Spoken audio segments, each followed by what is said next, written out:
senhor relator, a minha primeira indagação para o senhor Bolsonaro é o seguinte. Quando, daquela live de 29 de julho de 2021, as pesquisas de opinião já mostravam uma queda de popularidade do governo que ele liderava.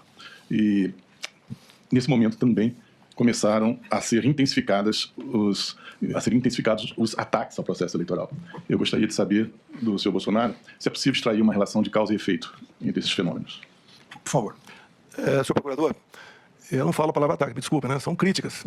Como vi aqui, crítica do então candidato Flávio Dino, tá? Carlos Lupe, Brizola, Zé Disseu e tantos outros parlamentares. Então, a crítica, no meu entender, está longe de ser um ataque. A imprensa gosta de usar a palavra ataque quando está meu nome ali no balcão. Então, respeitosamente, eu refuto a palavra ataque. Críticas, no meu entender, no Estado Democrático de Direito, são bem-vindas. Mas a pergunta do doutor Procurador-Geral, chame de ataque ou crítica, se o senhor vê relação entre queda nas pesquisas eleitorais e o aumento de críticas à Justiça Eleitoral.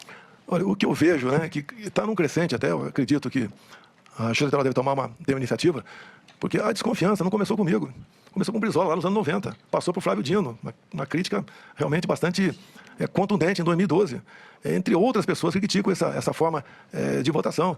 Então, acredito que nós, os senhores, no caso, se o cara está fora do baralho, tem que tomar providência para restabelecer a credibilidade da população junto ao sistema eleitoral nosso. Obrigado. Senhor ministro relator, eu gostaria de lembrar alguns fatos para extrair uma pergunta.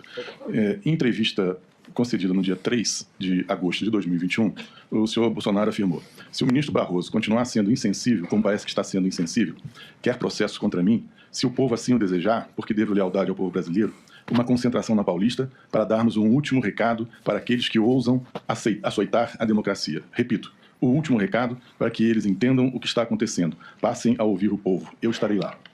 Em seguida, no dia 7 de setembro de 2021, o senhor Bolsonaro voltou a desferir ataques ao ministro Roberto Barroso, especialmente também a Vossa Excelência, ministro Alexandre de Moraes.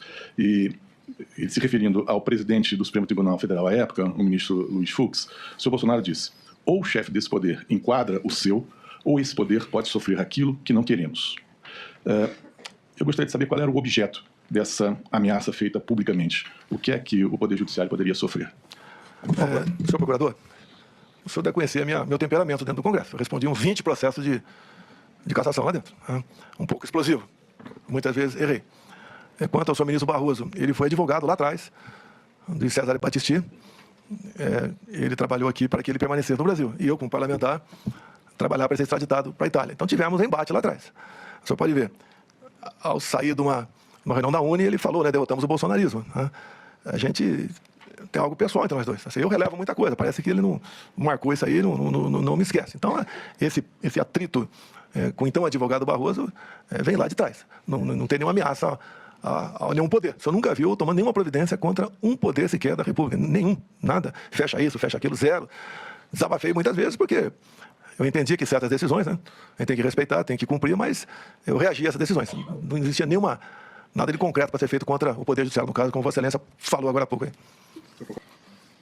Após a proclamação do resultado das urnas nas eleições de 22, senhor ministro relator, houve notórias convocações populares em redes sociais de um levante contra o estado de intervenção militar, medidas de exceção, e isso deu lugar a fechamento de rodovias em diversos pontos do país, a instalação de acampamentos de pessoas clamando por intervenção militar, quer dizer, golpe de Estado, e às portas das unidades militares.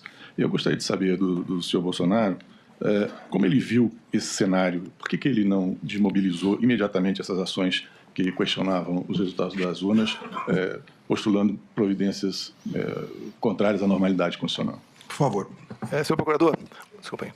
Tão logo as eleições se acabaram, começou-se um movimento muito forte pelo Brasil. E o mais forte foi dos caminhoneiros.